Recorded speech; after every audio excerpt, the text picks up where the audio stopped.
من فيض مولانا الغفور قرآن رب العالمين جاء لنا نبراس نور فيه السعادة واليقين أسمى المعاني في السطور نسمو بها دنيا ودين نلقى الشفاعة في النشور بدلائل النور المبين في حفظه تحلو الأمور ما خاب من يرجو المعين نلقى الشفاعة في النشور بدلائل النور المبين بدلائل النور المبين.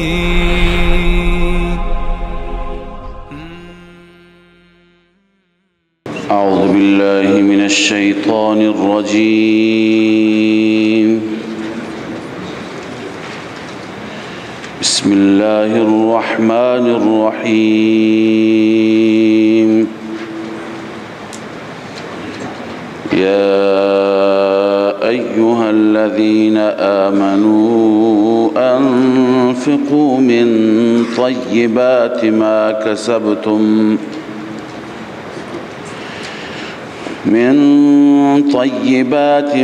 كسبتم ومما أخرجنا لكم من الأرض ولا تيمموا الخبيث منه تنفقون ولستم بآخذيه إلا أن تغمضوا فيه واعلموا أن الله غني حميد. الشيطان يعدكم الفقر ويأمركم بالفحشاء والله يعدكم مغفرة منه وفضلا والله واسع عليم. يؤتي الحكمة من يشاء ومن يؤت الحكمة فقد أوتي خيرا كثيرا وما يذكر إلا أولو الألباب. صدق الله العظيم. اللهم صل على سيدنا وشفينا وحبيبنا محمد وعلى آله وصحبه أجمعين. در آیات سابقه مثال هایی بود برای انفاق، برای خرج کردن در راه خدا. این مثال هم مال انفاقی بود که با اخلاص باشد و هم مثال انفاقی بود که از روی ریا باشد و انفاقی که با منت و ایذا باشد و یا بدون منت و ایذا. الله تعالی با تمثیل این انفاق ها را تفهیم فرمود که این انفاق چه اندازه برای انسان میتواند ذخیره‌ای باشد، ذخیره آخرت انسان قرار بگیرد. اما اکنون در این آیات الله تعالی ترغیب میده به انفاق، اما ضمن این که برای انفاق لازم هست که اخلاص باشد، بازم مال چه مالی باشد؟ مال پاکیزه‌ای باشد، مال حلال باشد، مال خود انسان باشد، نه اینکه مال حرام باشد، مال ناپاکی باشد. که الله می فرماید یا ایها الذین آمنوا انفقوا من طیبات ما کسبتم، ای مؤمنان انفاق کنید از مال پاکیزه‌ای که کسب می کنید، و مما اخرجنا لكم من الارض، و از آنچه که ما برای شما از زمین بیرون کردیم از اون مال خرج کنید، نه مال ناپاک. ببینید مال پاک را خدا فرموده خرج کنید، مال ناپاک را خرج نکنید. کسی بود از حضرت شیخ الاسلام پرسید، بنده همونجا حضور داشتم، گفت من سرمایه زیاد دارم، من سرمایه‌ام را تو بانک میگذارم که سالانه 200-300 میلیون فقط سود سرمایه من میشه که بانک به من میده. آیا درست هست که من اینها را میگذارم تا سودش بیاد، سودش را 1 ریالش را مصرف نمی کنم، به فقرا میدم؟ هدفم همینه. تو شهرم تو روستام فقیر زیاد است، اینا را تو بانک میگذارم، هر چی که سودشه من میدهم به فقرا، به مستمندان.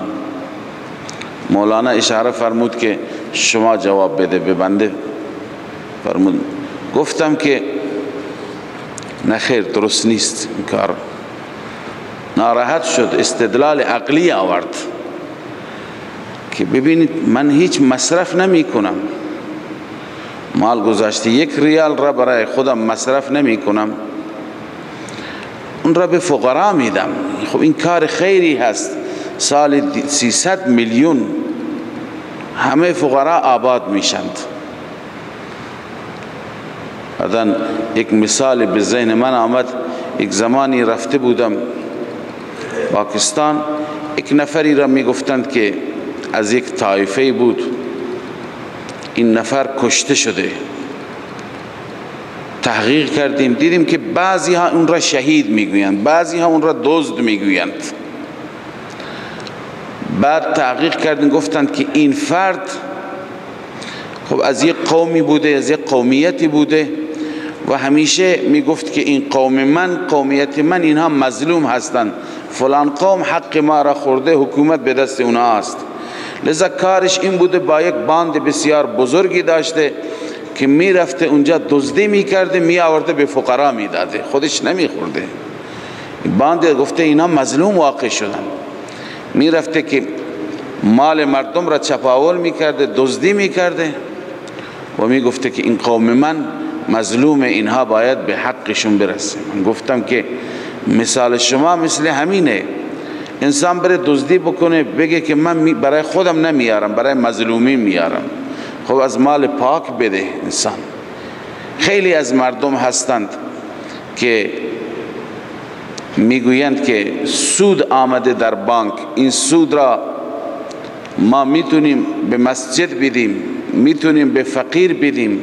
گرچه علما میفرمایند که این سودی که خود به خود گاهی از پول شما میآید، شما برای حج یا برای عمره پول واریز کردید، خود به خود یک سودی میآید به صورت خودکار، شما که نگفتید، میگه همون پول را بگیر بده، چون مال نجسی هست، سود ربا هست، بده به فقرایی، ولی نیت ثواب هم نکن. انتظار داشته نباش که از این مال حرام خدا بهت چی بده؟ ثواب بده. الله اگر با نیت انسان ها فیصله بکند و همین را ثوابی بگردن قادر است، ولی مال نجسی است، این را در واقع به نیت صدقه نده، نیت تصدق نباشد، بیاندازش. یک چیز ناپاکی تو خونه شما باشه میاندازید، این را به نوعی بیانداز، بذار الان کسی که محتاج نیازمند مصرف میکند. پس مالی که انسان وقتی که خرج میکند باید مال چی باشد؟ حلال باشد، مال پاکی باشه، نه اینکه بلا تشبیه بگه من دزدی میکنم، مال ناپاکی به دست میاره، بعدا انفاق میکند در راه خدا، خرج میکند. الله میفرماید انفقوا من طیبات ما کسبتم، خرج کنید از پاکیزه، مال پاکیزه ای که شما کسب میکنید و همچنین خرج کنید در راه الله. مما اخرجنا لكم من الارض، از هر آنچه که ما برای شما از زمین رویاندیم، بیرون کردیم، محصولات زمین. هر دو علما میفرمایند که این آیه در رابطه با زکات است. صدقات گذشته درباره زکات نبود، مطلق صدقه بود. این درباره زکات است. عن عبیدة السلمانی قال سألت علی رضی الله عنه. عبیده سلمانی میگه سألت علی رضی الله عنه، حضرت علی را پرسیدم عن هذه الآیه فقال نزلت في الزکاة المفروضه. فرمود که این آیه نازل شده در زکات مفروضه. پس هر چی که شما از زمین محصولتان هست، محصولات زمین هم یا عشر دارد یا نصف عشر دارد، بستگی دارد که آب زمین چه آبی هست. اگر آب آسمان هست، آب رودخانه های بزرگ که خدایی هستند، مال اونها هست، خب عشر یک دهمش را انسان باید بده. اگر آبی هست خودش زحمت میکشه، مخارج دارد، مثل آب چاه، آب موتور، به آب قنات، اینها نصف عشر دارند، یعنی یک بیستم را انسان باید بده. خب الله میفرماید مال پاکیزه بده. ببین دو چیز برای پاکیزگی لازم است، یکی مال پاکی باشد، حلال باشد، حرام نباشد، و دوم مال خوبی باشد، ارزشی باشد. قبلا خدمت شما هم عرض کردم که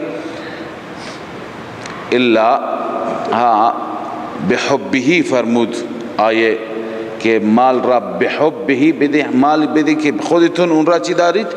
دوست دارید، برای شما مرغوب، ارزشمند، نه مال بنجل، نه مالی که ارزشی برای شما نداره، این چینی مال ندهید. چنانچه الله می فرماید ولا تیمموا الخبیث منه تنفقون ولستم بآخذیه. شما قصد نکنید مال خبیث را، خبیث یعنی ردی، بی ارزش، مال بی ارزش را از آن در حالی که تنفقون شما خرج میکنید، ولستم بآخذیه نیست شما خودتون اون را بگیرید. اگه کسی اون مال را به شما میده نمیگیری، وقتی خیلی مجبور بشی چشمات را میبندی و میگیری، یعنی با دل ناخواسته.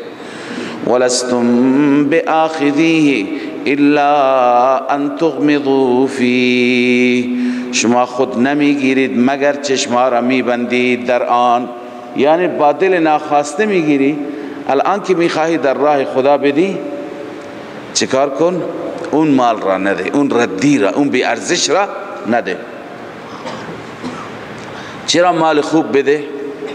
گوسفند میدی بهترین گوسفندت، شتر میدی بهترین شترت، گرچه اون چی که لازم هست انسان متوسطش را بده، ولی خب انسان اگه بهترینش را بده ارزشش بالاتره، چون که الله که نیازمند مالتون نیست، الله بی نیازه، محتاج نیست. اما شما اگر مال خوب میدهید در واقع اهمیت و بها میدید به این فریضه الهی، یعنی زکات. واعلموا ان الله غنی حمید، یقین بدانید که درستی خداوند غنی هست، بی نیاز هست، حمید ستوده شده هست. خداوند بی نیاز و ستوده شده، معنیش چیه؟ ای لا یحتاج الى طیبات ما کسبتم، خداوند نیازی ندارد به مال پاکیزه شما، فضلا عن الخبیث، چه برسد به مال ردی. لا یحتاج الى طیبات ما کسبتم فضلا عن الخبیث، به مال پاکیزه نیاز ندارد، چه برسد به مال ردی و بی ارزش. لذا وقتی در راه خدا و برای رضای خدا میدی، بهترش را بده، ارزشمندترش را بده. صحابی میاد پیش رسول الله صلی الله علیه وسلم وقتی که آیه من ذا الذی یقرض الله قرضا حسنا نازل شد، میگه یا رسول الله من 2 تا باغ دارم، هر 2 باغ را در راه خدا میدم، چون تشویق میشه با آیه. رسول اکرم صلی الله علیه و سلم میگوید که 2 تا را نده، یکی برای بچه ها اهل و عیالت نگه دار، یکی را بده. میگه پس یا رسول الله همونیش که بهتره، باغ بالایی 600 تا نخل داره، اونی که بهتره اون را میدم. انسان وقتی که در راه خدا میده بهترش را بده، ارزشمندترش را بده، الله بهش بهتر میده. الله میفرماید واعلموا ان الله غنی حمید، یقینا بدان که خداوند بینیاز هست، ستوده شده است. الشیطان یعدکم الفقر و یأمرکم بالفحشاء. خداوند تعالی اینجا مانع را بیان می‌فرماید. چه چیزی مانع صدقه هست؟ چه چیزی نمیگذاره شما در راه خدا چی کنید؟ انفاق کنید. اصل شیطان هست که انسان را همیشه به بخل، از بخل وادار میکند و از فقر میترساند. انسان را به بخل وادار میکنه شیطان میگه که تو دادی خودت چیکار میکنی؟ فردا چی میخوری؟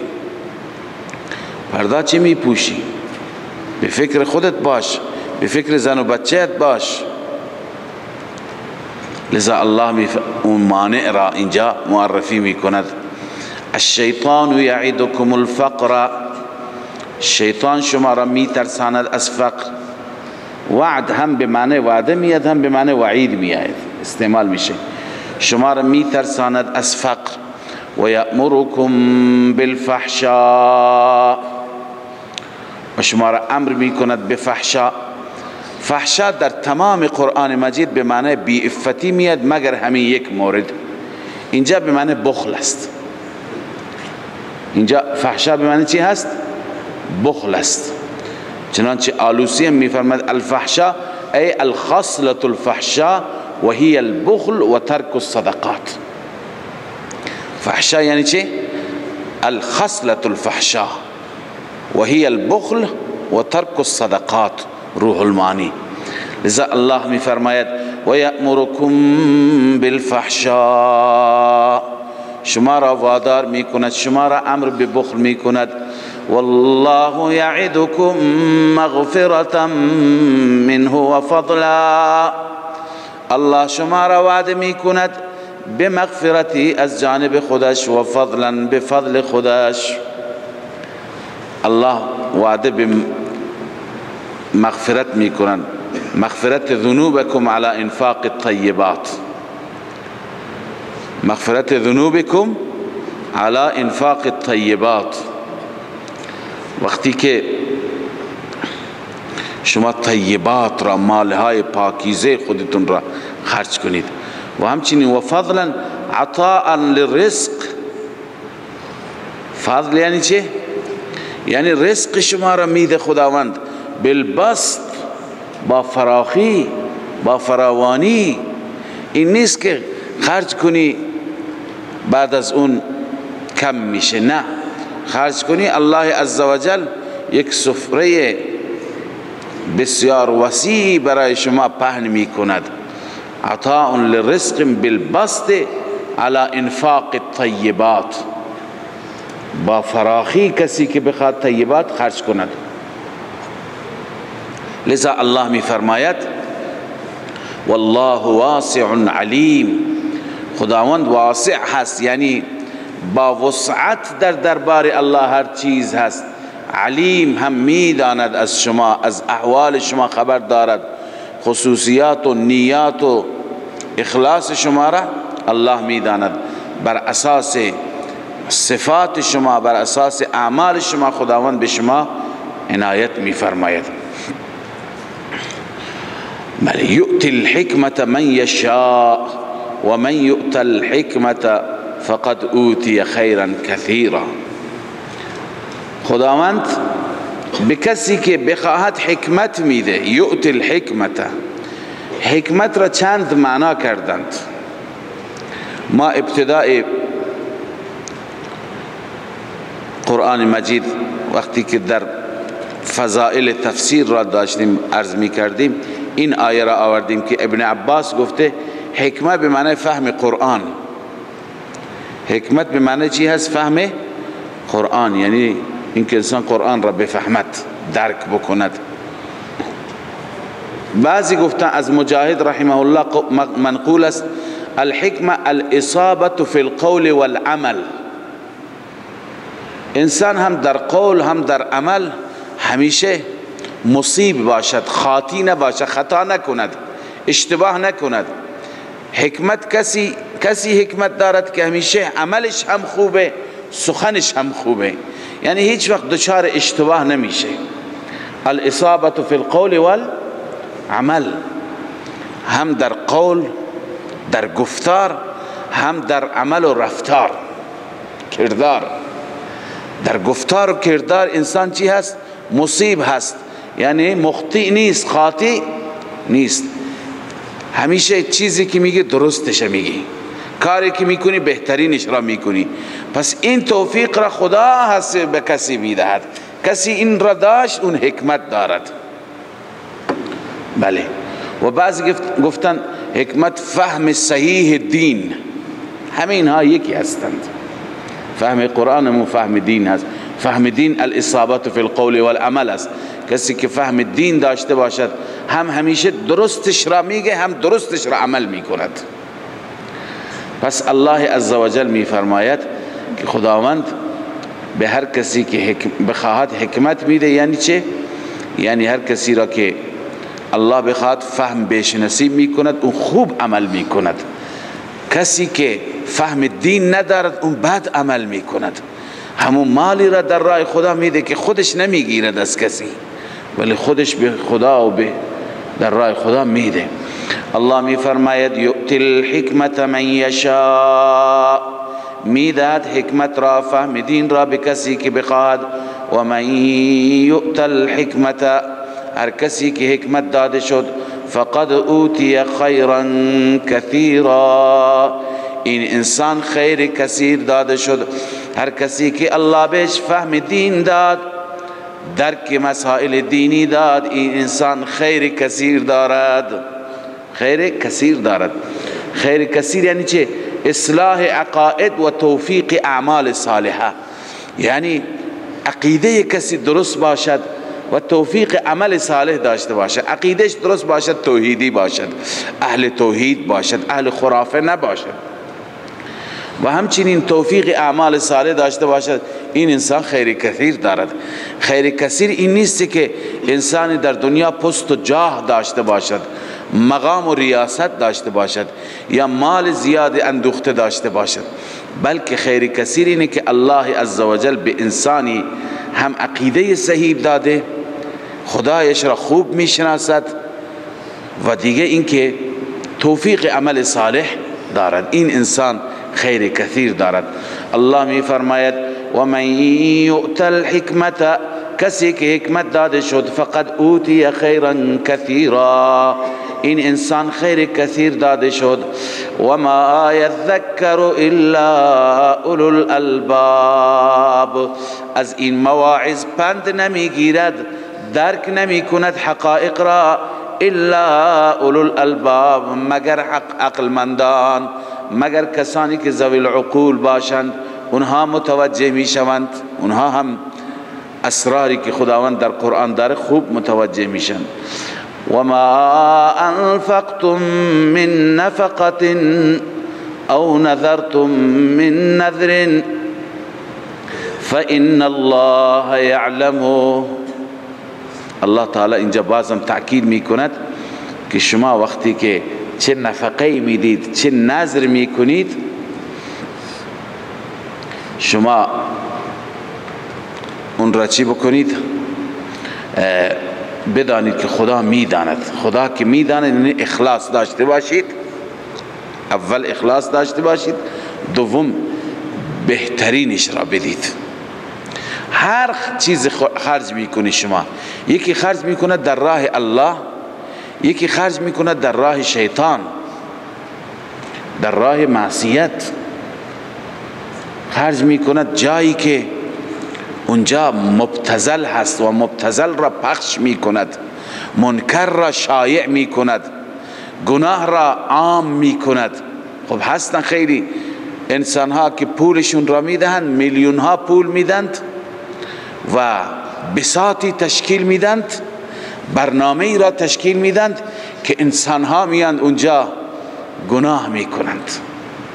تماشای گناه هست، فعل گناه هست، جلسه معصیت هست، نافرمانی خداست. این را الله میفرماید هم من میدونم و ما انفقتم، عموم هست، هر چی که شما خرج کنید این را هم الله میداند و آنچه که در راه خدا خرج میکنید جمعی را از بندگان خدا به نوایی میرسانید، به خیر میرسانید، شکمها را سیر میکنید، اینها را هم الله میداند. ببینید و ما انفقتم من نفقه فی سبیل الله او فی سبیل الشیطان، تفسیر مدارک نوشته و ما انفقتم من نفقه فی سبیل الله او فی سبیل الشیطان، چه در راه خدا چه در راه شیطان. او نذرتم من نذر فی طاعت الله، یا نذر میکنید در طاعت خدا. نذر میکنم که به حج بیت الله برم، نذر میکنم که شتر را برای خدا بکشم. نذرتم من نذر فی طاعت الله او فی معصیته، یا نذر در معصیت، نذری که شرک باشد، خرافه باشد. فإن الله یعلمه لا یخفى علیه، خداوند میداند، بر خداوند مخفی نیست. و هو مجازیکم علیه، و او شما را پاداش میدهد بر این. اگر خوبش باشد پاداش خوب، اگر بدش باشد پاداش بد. لذا گوشهایتون را باز کنید. الله میگه هر چی که میکنید، چه در راه ما چه در راه شیطان، الله میداند، بر اساس علمش به شما پاداش میده. اما نذر اینجا به معنای چی هست؟ ببینید یک نذری هست که انسان برای کاری نذر میکند، نذر مالی جانی. مثلا نذر میکند فلان کار انجام بگیرد، 100 رکعت نفل میخوانم. خب این نذر جانی هست. یا اینکه شتری میکشم، این نذر مالی هست. یا اینکه به حج میرم، این مالی جانی هست، چون هم حج انسان باید پول خرج کنه و هم خودش بره زحمت بکشد. پس یک معنای نذر این هست. اما معنای دیگر نذر به معنای عهد و پیمان می آید. نذر به معنای چی می آید؟ عهد و پیمان. اگر صله نذر، این قاعده عربی هست، نظر با علا باشد، به معنی همون نذر معروفه که شما هم در زبان خودتون میگه نذر، نیاز. اما اگر صلهش الا باشد، اون وقت به معنی عهد و پیمان هست، عهد و میثاق هست. خب بعضی از علما گفتن که اینجا معنی دومش هست. و ما انفقتم من نفقه او نذرتم من نذر، یعنی هر پیمانی ببندید، هر میثاقی ببندید، چه این پیمان و میثاق در طاعت الله باشد، بر صلح باشد، بر آشتی باشد، یا این پیمان و میثاق به چی باشد؟ در راه شر باشد. پیمان و میثاق برای کشتن انسان ها باشد، برای خونریزی باشد، برای شرک باشد، برای خرافه باشد، هر چی باشد الله میفرماید فإن الله یعلمه، خدا میداند. لذا الله میفرماید و ما انفقتم من نفقه، آنچه که شما خرج میکنید از نفقه، او نذرتم یا شما نذر میکنید من نذر هر چیزی هر نذری فی طاعت الله او معصیته فإن الله يعلمه بدون شک الله عز وجل میداند آن را وما للظالمین من انصار فإن الله يعلمه معنیش چیه فیجازیکم علیه ان خیرا فخیر و ان شرا فشر خدا میداند یعنی جزا میده فیجازیکم علیه ان خیرا اگر نظر خیری باشد پس جزای خیر اگر شری باشد پس جزای شر و ما للظالمین من انصار و نیست برای ظالمان هیچ یاوری هیچ ناصری نیست ان تبدوا الصدقات فنعم ما هی صدقات را که میدهیم کیفیتش چی باشد صدقه در راه الله صدقه را بدهم که همه شما ببینید یا صدقه را بدهم که کسی نبیند اصل قبولیت صدقه با نیت انسانه الان کسی ببیند یا نبیند فرق نمی کند این تأثیر آنچنانی نداره یکی خوب هست یکی خوبترش هست اما اصل با نیت انسان قلب انسان بستگی دارد انسان میدهد یک کسی هست که صدقه میدهد بهرحال به فقرا میدهد که به نوایی برسند این انسان مصاب هست در این صدقه ثواب بهش میرسد و علنی میدهد تا 4 تا حاجی آقای دیگه هم ببینند اونا هم تشویق بشند بهرحال این باز یک نیت دیگر یه نوع تبلیغی شد یه نوع امر به معروفی هست یه نوع تشویقی هست و بعضی ها میدن مخفیانه همونطور که در حدیث هم فضیلت آمده که یکی از اون انسانهایی که زیر عرش رحمان جای دارن کسی هست که با دست راست صدقه میدهد که دست چپ هم مطلع نمیشه معنیش اینه که هیچ کسی اهل و عیالش حتی متوجه نمیشه که چی کار کرد این هم به هر حال نیکی هست پاداش دارد هر چی که باشد بهتره اما در صدقات نفلی انسان بهتره که صدقه را به صورت مخفیانه بده کسی متوجه نشه مطلع نشه فقط خدا بداند اینجا به اون حدیث عمل بکند که دست راستش صدقه را میده دست چپش مطلع نمیشه اما در صدقات فرضی زکات و غیره اینجا انسان اگر علنی بکند بهتره که 2 تا فایده داره یکی اینه که رفع اتهام میشه مردم فکر نکنند که حاجی آقا زکاتش را نمیده حداقل مردم وقتی که میشنوند فلان فقیر را داد فلان حوزه را داد یا کسی میبیند کسانی که باش سر و کار دارند منظور حداقل سوء تفاهم رفع میشه دیگه فکر نمیکنه این زکات مال نمیده یکی به این خاطر هستی که اینکه دیگران تشویق بشند تا دیگران هم بدهند ببین هر چیزیش با اخلاصش خوبه ولی نماز میایم در مسجد که همه ببینند این فضیلتش بیشتر هست لذا در جای اخفا خوبه در جای اظهار خوبه اینجا الله تعالی میفرماید ان تبدوا الصدقات ابداء به معنی اظهار اگر شما اظهار کنی صدقات را فنعم ما هی بسیار خوب است آن یعنی اظهار کنی گفتم اصل اجر با قلب انسان قبلا دیگه وقتی که اخلاص را خواندیم گویا اون حاصل شده فنعم ما هی بسیار خوب است این و ان تخفوها اما اگر شما اون را مخفی کنید و تؤتوها الفقراء بدهید او را به فقراء فهو خیر لكم این بهتر است برای شما و یکفر عنکم من سیئاتکم الله عز وجل دور میگرداند کفاره میگرداند شما من سیئاتکم از جزای سیئات شما جزای اعمال بد شما این صدقه را کفاره اونها میگردانند، یعنی جزا را پاک میکند و دور میکند.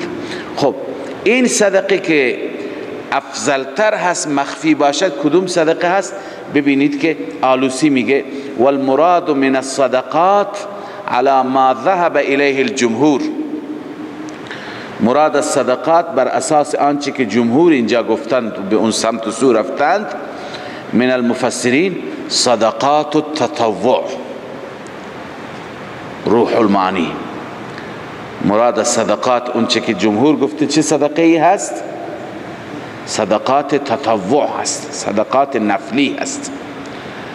و باز هم قرطبی ذهب جمهور المفسرین، جمهور مفسرین به این سمت و سو رفتند الى ان هذه الآیه فی صدقه التطوع، این آیه درباره صدقه نفلی هست.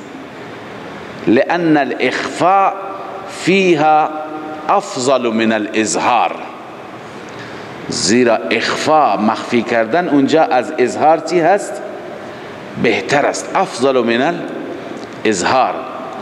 و كذلك سائر العبادات، همچنین تمام عبادات، كذلك سائر العبادات، عبادات نفلی بیشتر، نماز شب، نماز تهجد، کسی اگر توفیق دارد دیگه اظهار نکنم من دارم میخوانم. بعضی مردم شاید خب نیتی هم ندارن، میگه دیشب وقتی ساعت 3 بلند شدم برای نماز فلان شد، خب داره اشاره میکنه من برای نماز بلند شدم، این دیگه درست نیست. انسان سعی بکند که مخفی بمانه. و كذلك سائر العبادات.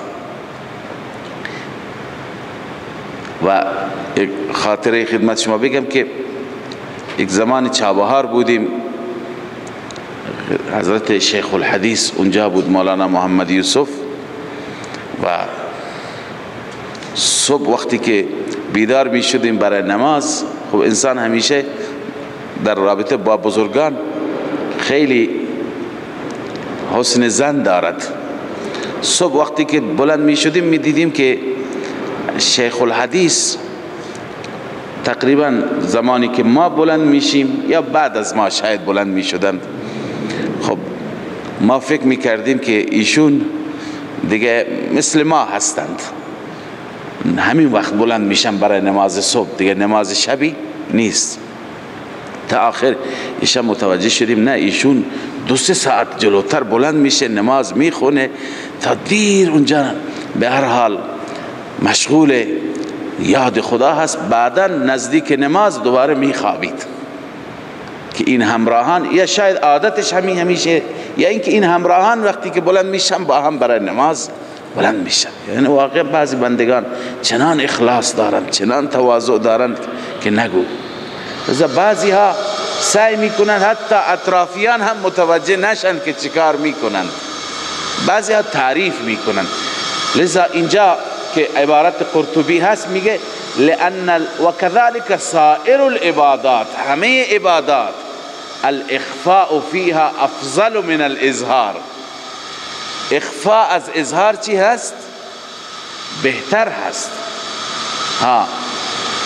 الاخفاء افضل من تطوعها لانتفاء الرياء عنها، به خاطر اینکه ریا چی میشه؟ منتفی میشه با اخفاء. وليس كذلك الواجبات، اما واجبات این گونه نیست. در واجبات نماز فرض را به خاطر اخلاص تو خونت نخون، نماز فرض را بیا مسجد بخوان تا مردم فکر نکنن نمازگزار نیستی. و كذلك سائرها و كذلك الواجبات. قال الحسن، حسن بصری فرموده اظهار الزکات احسن، اظهار زکات بهتره، و اخفاء التطوع افضل، و تطوع را اخفا کردن، نفلی را اخفا کردن چی هست؟ افضل هست. لذا الله می فرماید ان تبدوا الصدقات فنعم ما هي، اگر اظهار کنی صدقات را بسیار خوب است این.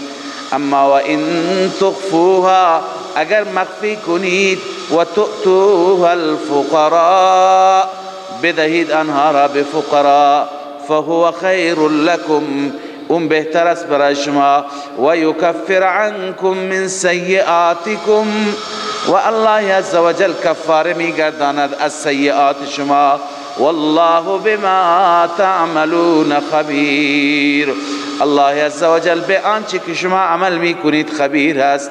ترغیب به اخلاص. الله از همه نیات شما خبر دارد. لیس علیک هداهم ولكن الله یهدی من یشاء، نیست بر شما هدایت آنان، هدایت آنان نیست بر شما، ولكن الله یهدی من یشاء، خداوند هست که هدایت میکند هر کسی را که بخواد. اینجا هدایت به معنی ایصال الی المطلوب هست، یعنی کسی را به مطلوب رسوندن. هدایت به معنی راهنمایی کردن که هم ما میکنیم هم خداوند در قرآن مجید فرموده. ما هر کس را هدایت میکنیم، راهنماییش میکنیم، آقا این راه نجات هست، این راه موفقیت هست، این هدایت را میتونید. اما هدایت ایصال مطلوب که بیاری اون را بر مسیر حق گامزنش بکنی، قرارش بدهی، این در اختیار ما نیست، در اختیار رسول الله هم نیست. انک لا تهدی من احببت، رسول الله کسی را که تو دوست داری نمیتونی هدایتش بکنی. ابو طالب را نمیتونی حتما مؤمن بکنی و مؤمن از دنیا بره. علی ای حال این آیات میگن درباره بعضی از صحابه و درباره بعضی از انصار نازل شد که اونها خویشاوندانی داشتند از قبایل قریظه و نذیر، به اونها صدقه میدادند، قبلا مال میدادند، ولی بعد از اینکه اونها اسلام نیاوردند چیکار کردند؟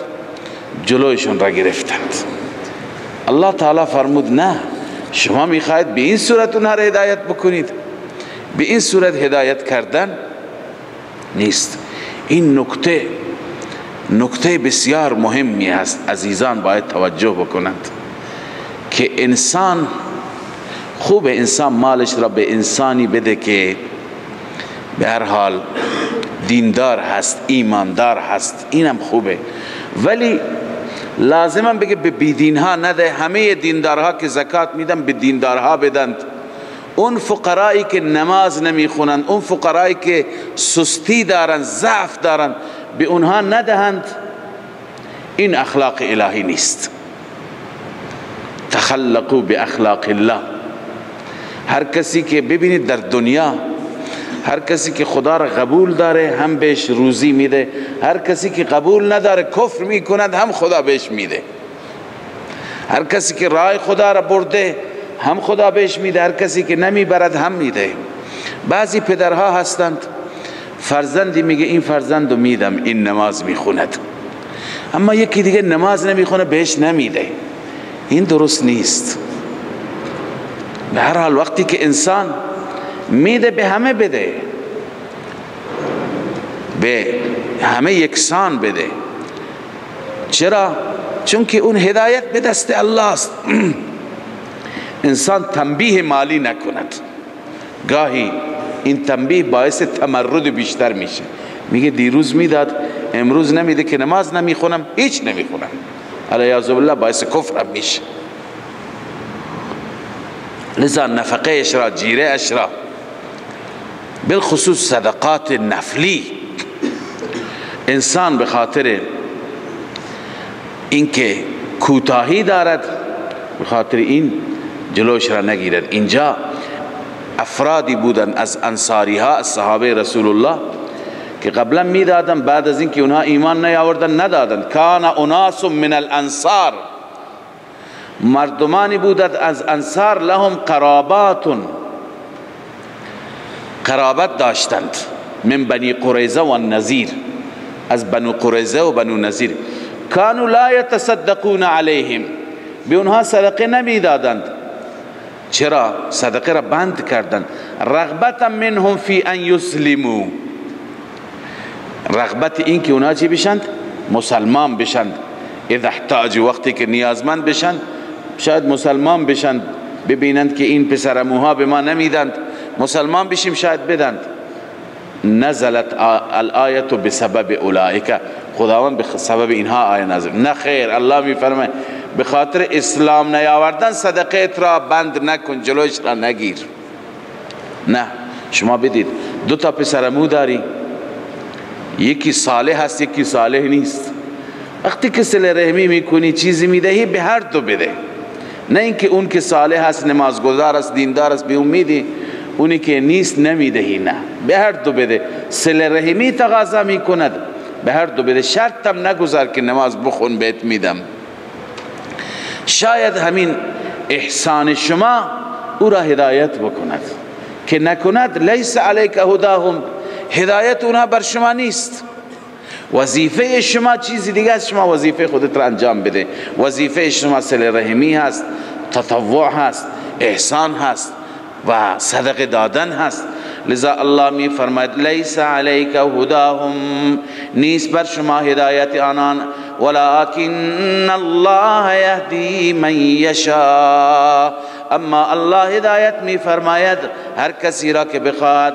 و ما تنفقوا من خیر فلانفسکم، الله می فرماید آنچه که شما از خیر نفقه می کنید، هر چی که نفقه می کنید، فلانفسکم، به نفع خود شماست. اونقدر به اون فقیر نفع نمی رسد که به تو نفع می رسد، چون به تو ثواب می رسد، ذخیرت میشه. و ما تنفقون الا ابتغاء وجه الله، خرج نمی کنید شما مگر برای رضای مولا، برای رضای الله. ابتغاء یعنی طلب رضای الله. این خبر است به معنای چی هست؟ انشاء. خبر به معنی چی هست؟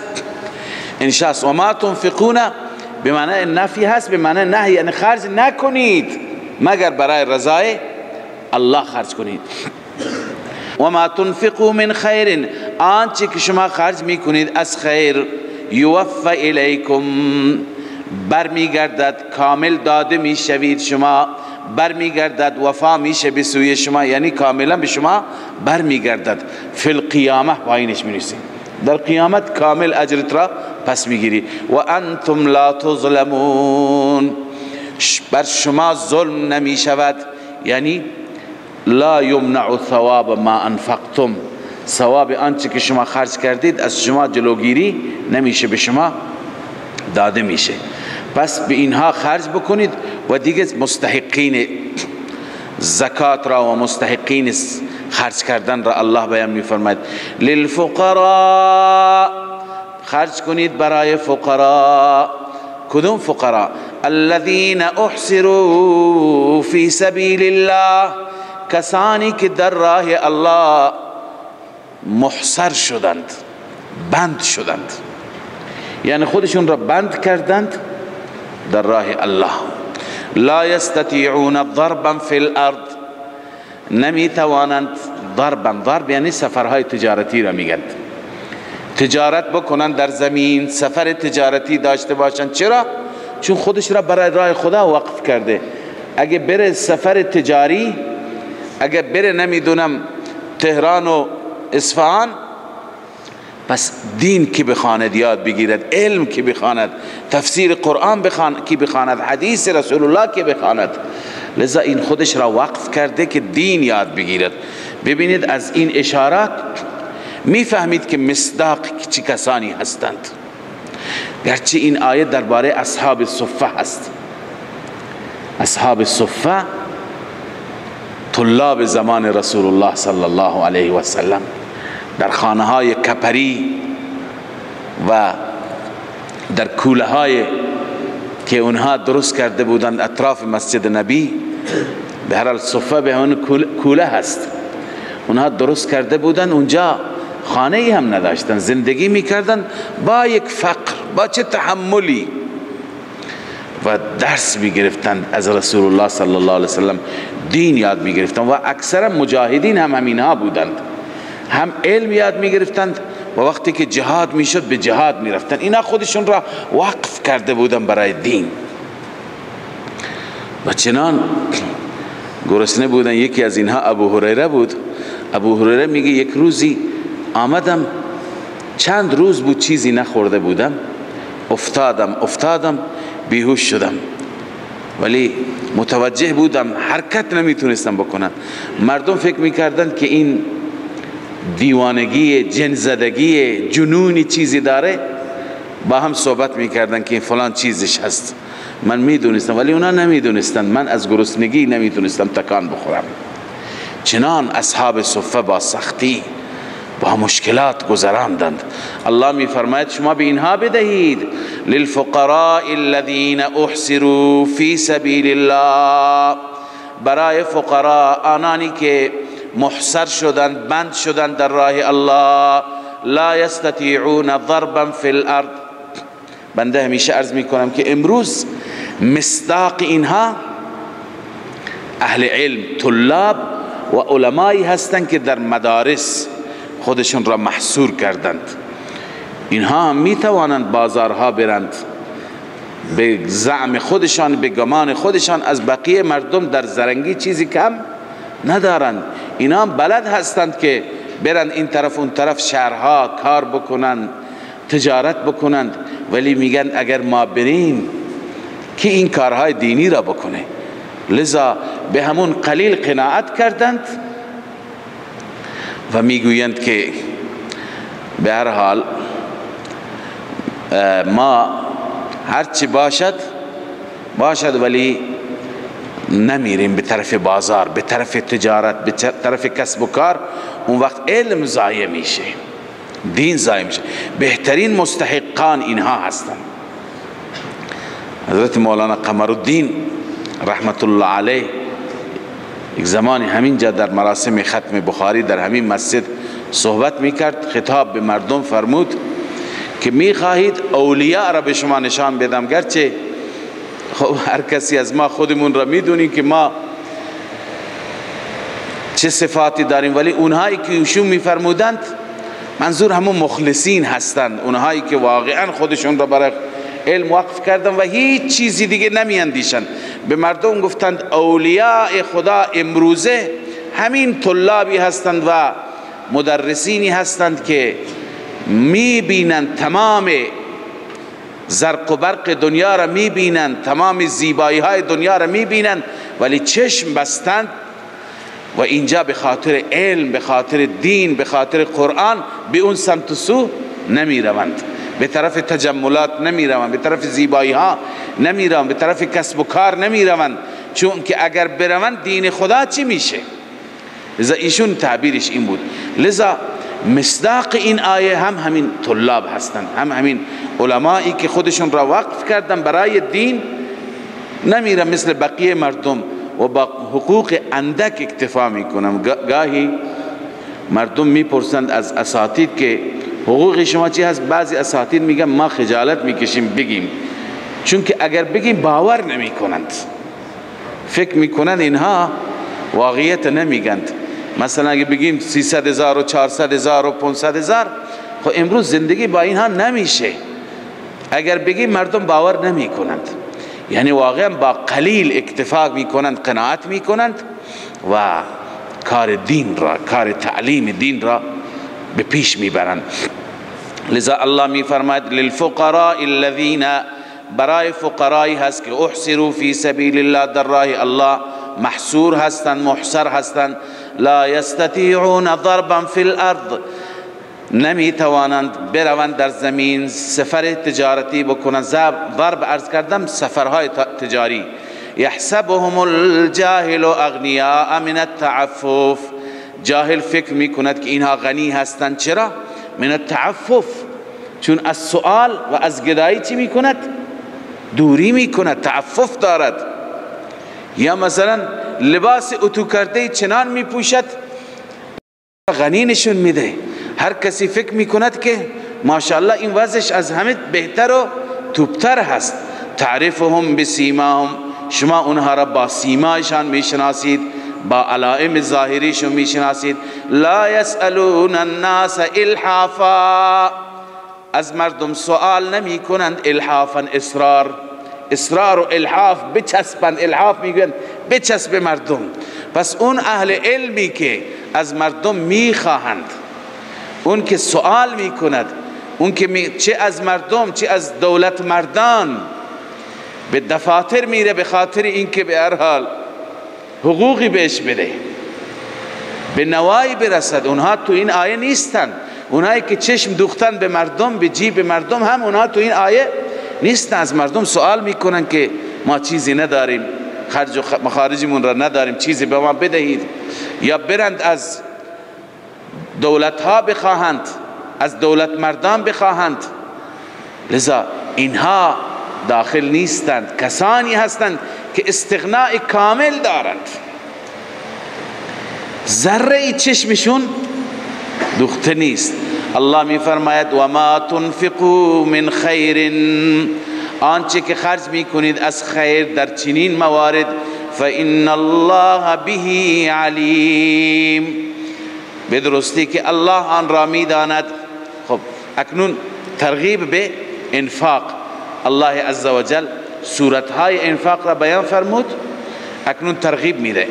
الذين ينفقون اموالهم بالليل والنهار، کسانی که خرج میکنن مالهایشان را در شب و روز، شب و روز، سرا و علانیه، مخفیانه و علانیه. ببین همه صورت ها جایزند، چه خرج بکنی در شب چه در روز.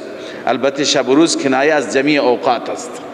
یکی میگه من شب و روز کار میکنم، یعنی همه اوقات کار میکنم. کسانی که خرج میکنند در شب و روز، یعنی در تمام اوقات، سرا و علانیتا، مخفیانه و علانیه.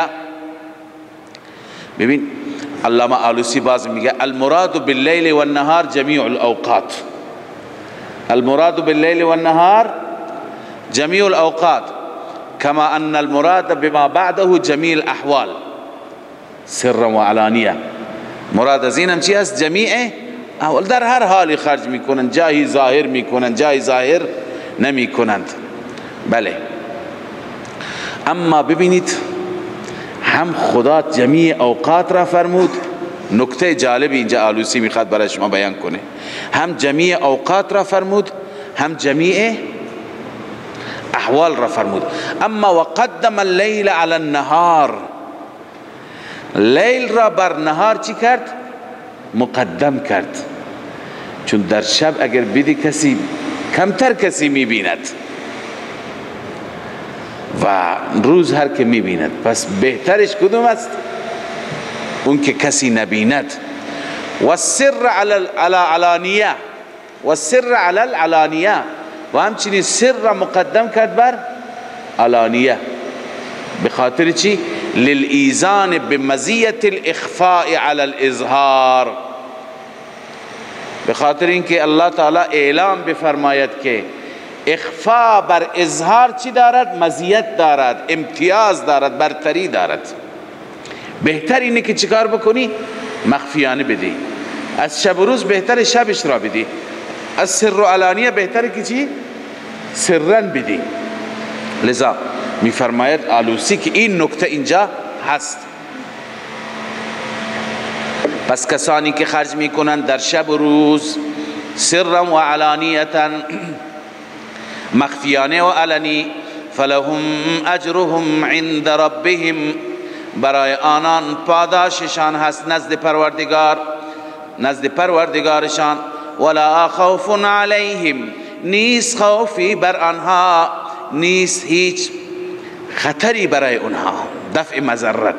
ولا هم یحزنون، آنها غم نمیخورند، غمگین نیستند. بنویسی علی فراق الدنیا، وقتی که پیش الله بروند نه خطر عذاب اونها را تهدید میکند، نه از دنیایی که پشت سر گذاشتند جوش میزنه. اینجا سرمایه ها گذاشتن، میلیاردها گذاشتن، خب اینها خرج کردن، برای آخرتشون هم فرستادن.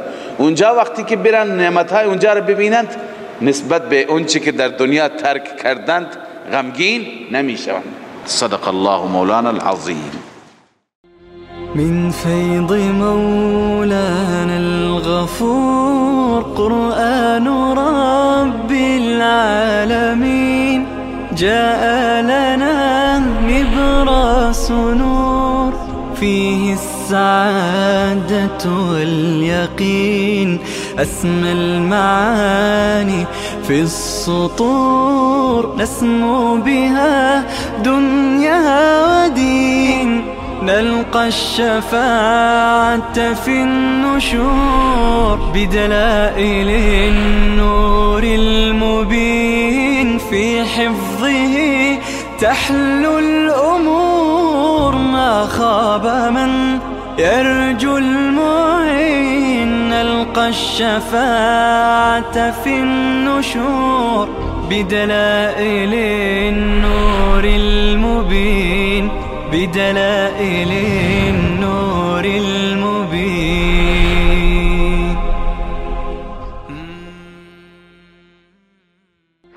من فيض مولانا الغفور قرآن رب العالمين، جاء لنا نبراس نور، فيه السعادة واليقين.